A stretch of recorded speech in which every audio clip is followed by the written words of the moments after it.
katrops. Bali, ito na naman ng inyong trops. May injury pa yan. Bali, ngayong araw na to kasi ay i-renovate or pipinturahan natin tong isang kwarto dito mga katrops. Ayan. Pipinturahan natin mga katrops. Ayan o. Ayan, dahil may puti-puti na yung kanyang pintura. Oh, mga no! Kaya pipinturahan natin. Pero bago natin pinturahan yan, lilihain muna natin yan mga katrops. Kaya abangan nyo. Bali, ayan siya mga katrops. Ayan. Ayan.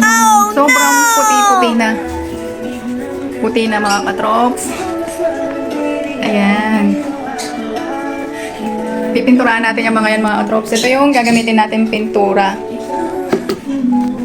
Kaya ayan mga katrops.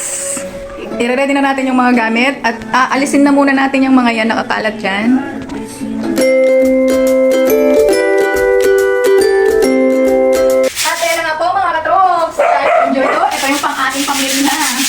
Kahit may injure pa yung daliri ko dyan, ano daw? Daliri ko dyan, sige lang liha. At ayan na nga po mga katrops ang gagamitin nating pampintura. Medyo light siya dyan sa blue. Ayan. Hinahalo-halo muna. Bago ipampintura. Bali, ayan, nagsali na po ng pintura. Ayan na po mga katrops.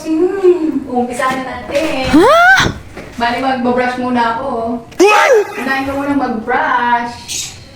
Ayan na nga po, inuna ko muna sa taas na kantuhan natin ang mga sulok-sulok para hindi malagyan yung kulay white sa kisame. At eto na nga, ipang-brush na natin. At eto na, umpisa na.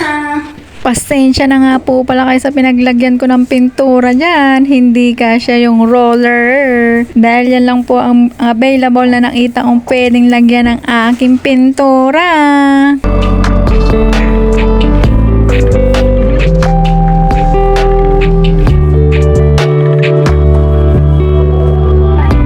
Seryosong seryoso. Kala mo totoo.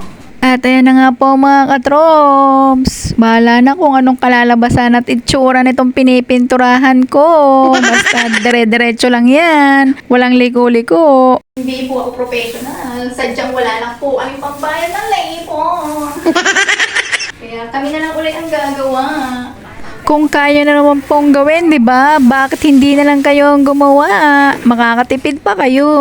Hehe. At eto na po ang finished product natin. Ayan. Light blue po siya mga katrops. Sky blue. Para paghihiga ka, para ang nasa heaven.